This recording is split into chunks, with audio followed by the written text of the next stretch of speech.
Boleh, ibu, bahaya sekali kalau seorang suami yang menemani ibu hidup tapi ilmunya pas-pasan atau ilmunya tidak diaktualisasikan dalam keluarga. Bahaya sekali. Contoh, waktu ijab kabul kan ibu tidak ijab kabul dengan suami. Yang ijab kabul adalah wali. Wali tidak sampaikan.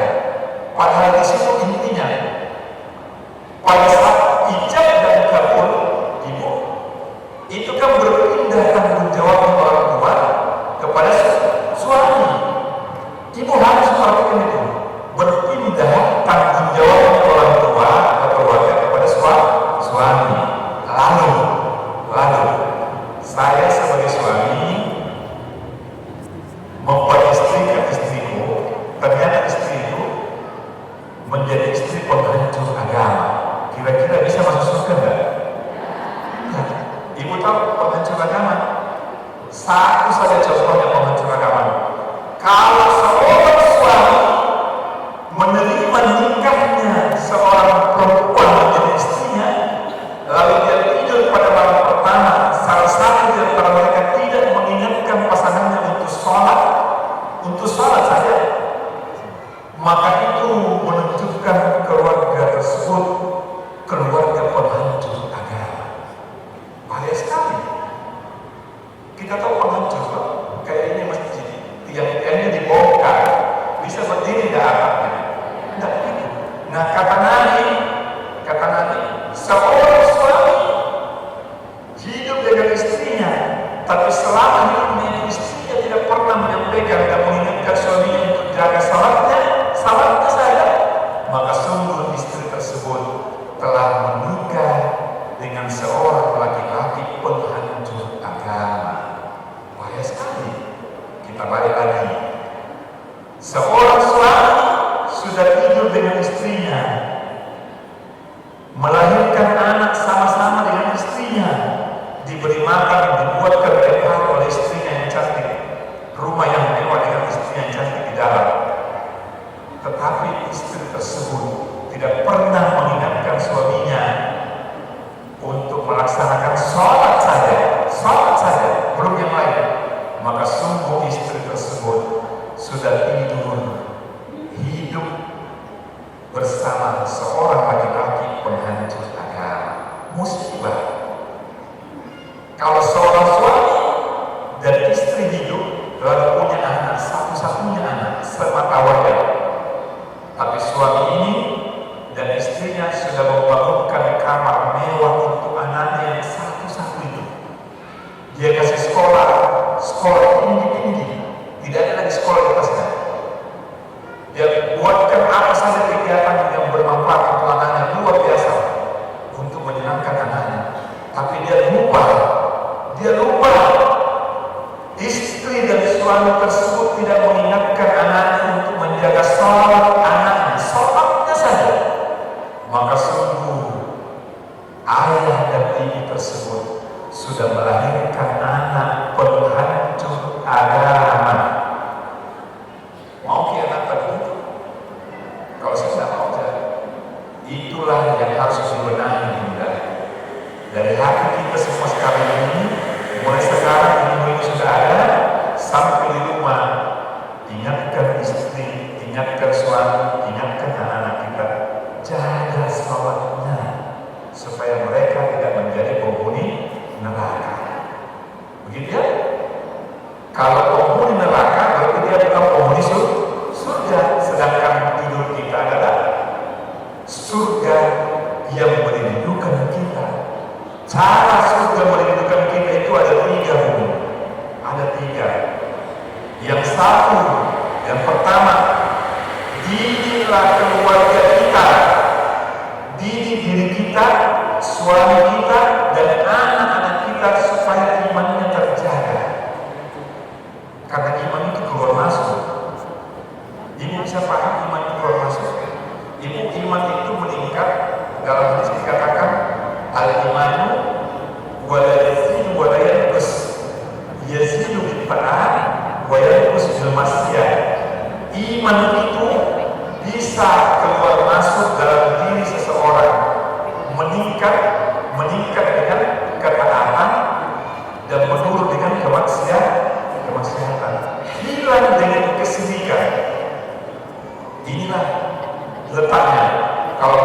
surga bersama istri, suami, dan anak-anak, imannya dulu dibentuk. Jangan sampai berbuat syirik, jangan sampai dia pergi minta-minta di tempat yang keramat. Karena kalau itu dia lakukan, imannya rusak, gagal masuk ke dalam surga. Begitu ya? Siapa yang mengatakan? Allah. Silakan mencatat. Dalam Al-Quran Ibunda ada satu ayat. Dalam Al-Quran itu ada satu ayat Ibunda. Mohon izin. Ayat itu mengatakan dialog antara penghuni surga dan penghuni neraka. Ayat ini dan kita ambil menjadi ilmu pada siang ini untuk bekal kita. Kita mau pulang. Penghuni surga berdialog dengan penghuni neraka. Ibu pernah lihat? Tapi ibu yakin? Yakin, karena ini ayat, bukan ustaz yang menyampaikan. Ayat itu mengatakan begini. Quran surat Al-Mudaththir 42-43. Ini bisa cari. A'udzubillahi minasyaitonir rajim. Bismillahirrahmanirrahim. Waktu itu Nabi Isra wal Mi'raj. Kemudian Nabi berjalan melintasi surga dan neraka. Lalu dia menyaksikan begitu penduduk surga di atas ketinggian, jadi penduduk surga di ketinggian rendah. View-nya dia lihat neraka. Dia tanya penduduk neraka, masalahmu bisa Pak? Pertanyaannya ini dalam Quran surah Al-Mudaththir 42. Masalahmu bisa Pak? Wahai penduduk neraka, apa yang kalian lakukan sampai masuk dalam neraka? Ini yang bertanya penduduk surga. Ada tak? Coba ini cari. Quran surah Al-Mudaththir 42. Masalahmu bisa Pak? Apa yang kalian lakukan sehingga kalian itu berada di dalam neraka? Maka penduduk neraka menjawab. Kan ditanya tadi, Bunda, tadi itu bertanya penduduk surga, kok bikin apa sampai masuk neraka? Begitu. Nah dia jawab, aduh kawan, saya ini masuk neraka gara-gara qalu lam naku minal musallin. Saya ini, kami ini masuk ke dalam neraka lantaran kami beriman kepada Tuhan, tapi kami tidak sholat. Itu jawabannya. Kami tinggal dekat dengan masjid, berkawan dengan orang-orang Islam, tapi kami tidak sholat. Kami tinggalkan sholat itu sampai kami berada di neraka. Berarti jawabannya di neraka, lawannya adalah surga. Kalau mau masuk ke dalam surga, ilmu pertama buatlah keluarga kita betul-betul menjaga imannya. Yang kedua, jangan sampai keluarga kita itu meninggalkan sholat. Karena kalau dia sudah meninggalkan sholatnya, pasti terancam tempatnya di neraka, tidak lagi di dalam surga. Waliyahsbillah. Yang terakhir, kalau mau menjadi penghuni surga, persyaratan dunia dan persyaratan akhirat harus dikuasai. Di dunia yang mulia beramal soleh.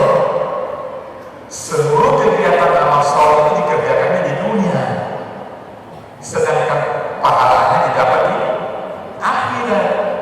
Nah ibunda ini kan beramal soleh, bertemu itu amal soleh, silaturahmi itu amal soleh, bersedekah amal soleh. Semua yang dilakukan bersifat ibadah itu amal-amal soleh. Dampaknya adalah pahala yang membawa kita ke dalam surga. Tetapi satu-satunya amal soleh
Doa. Belum. Bisa masuk doa tapi apa namanya cabangnya dulu. Kira-kira apa kayak penutup ini? Bukan. Belum. Ibu ada yang bisa jawab? Bunda? Ya.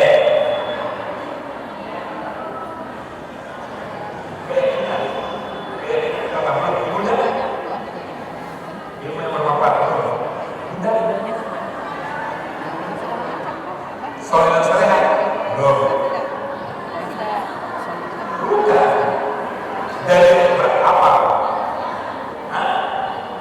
Keikhlasan? Belum. Memang itu juga masuk tapi belum.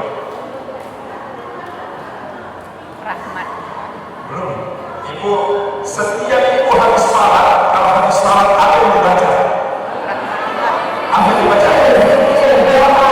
Astagfirullah. Astagfirullah itu punya apa? Artinya apa? Tahu tak? Satu-satunya amal ibadah yang bisa menentukan ibu itu tempatnya di surga atau tempatnya di neraka adalah bertaubat. Karena Allah mengatakan tubu ilallahi taubatan nasuha. Orang saleh itu amal soleh, sedekah amal soleh, taat amal soleh, ikhlas amal soleh. Tapi ibu waktu beramal, saya kasih contoh. Ibu, saya kasih contoh ya. Ini bu dari saya. Ini dari saya. Ayo, ambil contoh-contoh. Nah, saya bilang dari kota itu. Ini dari saya yang kasih. Dia beramal soleh, tapi dia menceritakan tidak sah amal solehnya. Keikhlasannya bukan keikhlasan. Jadi yang menentukan adalah ketika ibu sudah berbicara hatinya. Saya ingin kasih tadi. Betul itu. Pak Jero itu ada bahan. Begitu. Betul. Saya kasih masuk ke kerja itu. Ya kan? Tapi yang bilang nanti bocor lagi. Itu tidak ikhlas lagi amal soleh. Tapi begitu dia mengungkit semua keburukannya, lalu dia mengatakan astagfirullahaladzim, la ilaha illallah wahdahu la syarika lahu wa atubu ilaih. Allah mengatakan hamba-Ku, dia sudah soleh, dicemari kesolehannya dengan ketidakikhlasan, mengumpat, menceritakan, menghibah, tapi dia bertaubat di hadapan-Mu, maka Aku tempatkan dia di dalam surga. Wallahu a'lam. Tiga ya? Sudah cukup ya? Ilmunya dijaga, ketaatannya dijaga, amal solehnya, dan jangan lupa banyaklah bertobat kepada Allah Subhanahu wa Ta'ala. Karena setiap manusia tidak pernah tidak berdosa, pasti ada dosanya. Duduk begini saja, jilbabnya warna apa itu? Tidak nyambung. Kalau dia manik-maniknya, itu dari mana kan begitu? Itu sana ya, dia pakai di atas warna pink, di bawah abu-abu dan nyambung sekali. Itu dosa. Setelah kita berbuat itu, cepatlah istighfar, mohon ampun dan mohon maaf kepada Allah Subhanahu wa Ta'ala dan orang yang kita ceritakan tersebut. Demikian apa yang saya sampaikan untuk mengisi hidupnya acara. Boleh kita tanya jawab. Subhanallahumma wa bihamdihi, asyhadu an la ilaha illa anta, astaghfiruka wa atubu ilaik.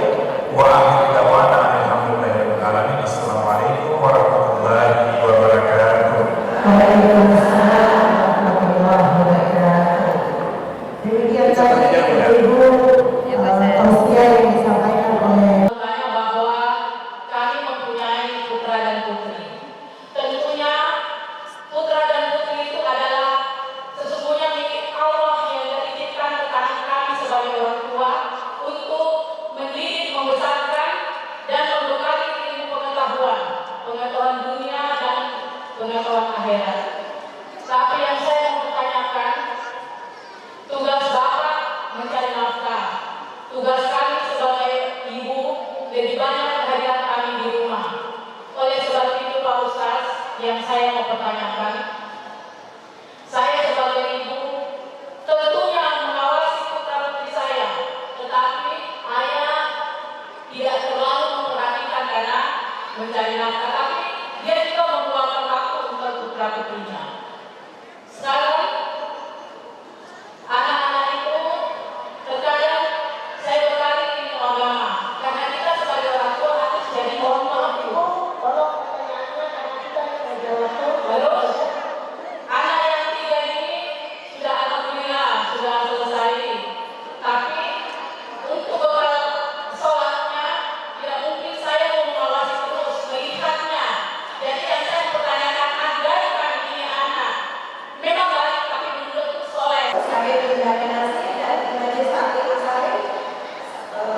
bis-shalah.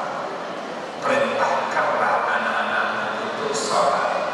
Dalam satu ayat Allah mengatakan wa'lamu annama amwalukum wa auladukum fitnah. Sesungguhnya hartamu dan anak-anak itu adalah fitnah, ujian bagimu. Maka ujung dari semua jawaban kita ibu, sekarang itu beda zamannya Nabi. Nabi tidak ada handphone, Nabi tidak ada alarm.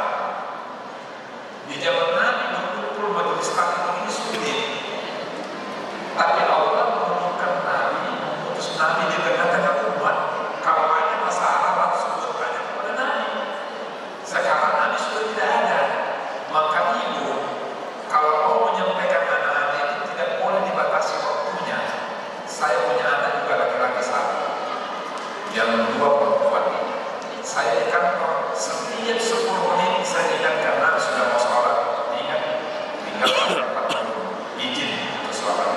Saya lakukan itu dengan menggunakan HP. Itu juga usaha yang kedua. Ibu tulis di kamar anak kita, jaga sholatmu supaya semua yang engkau inginkan Allah mudahkan. Ditulis di pintu kamarnya. Sebelum bangun tidur, ibu buat alarmnya di telinganya. Alarmnya itu alarm bunyi sholat. Kalau perlu ada, itu semua usaha kita yang kita lakukan. Dan terakhir ditutup dengan doa. Ibu, pukulan kita, senjata kita itu bukan senjata api seperti Bunda Ratna, suaminya Kapolres Sesi itu bisa pakai senjata, kita tidak. Senjata orang muslimah, beriman, beragama Islam, senjatanya cuma satu, doa. Ibu itu lupa setiap ibu sholat ketika tahiyat akhir, di tahiyat akhir itu ibu minta setelah Allah innaka hamidum majid, ibu berdoa di sini, Allahumma a'inni ala dzikrika wa syukrika wa husni ibadatik. Yang kedua, Allahumma ya muqallibal qulubi tsabbit qalbi ala dinika wa la ta'atik. Ibu tak berdoa yang ketiga, Rabbi awzidni an ashkura ni'mataka allati an'amta 'alayya wa 'ala walidayya wa an a'mala shalihan tardahu wa aslih li fi surriyati. Ibu itu dibaca setiap saat walaupun ibu tidak sholat. Kan, mohon maaf, ibu-ibu di sini masih ada yang haid kan? Waktu haid kan tidak sholat kan?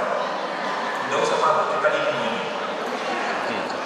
Kalau saya mengatakan kedokteran juga begitu, saya bilang berkaitan dengan ilmu tidak boleh malu.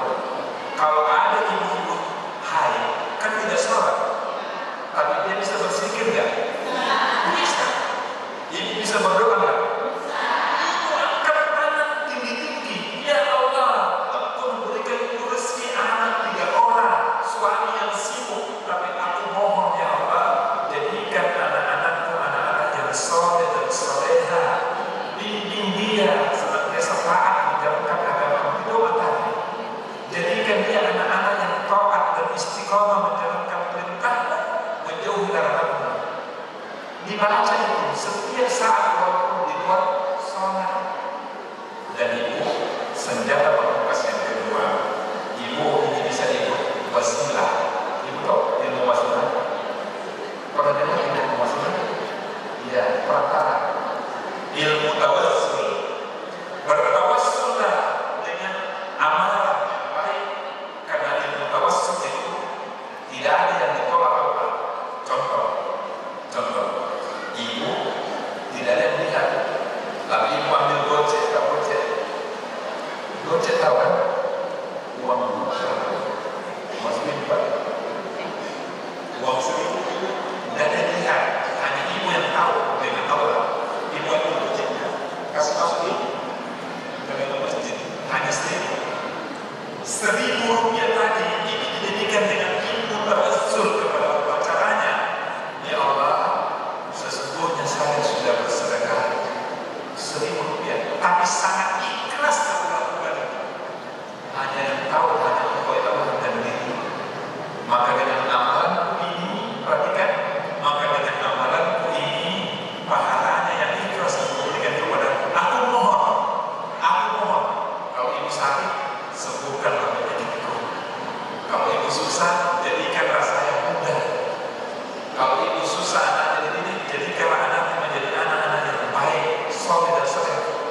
sedikit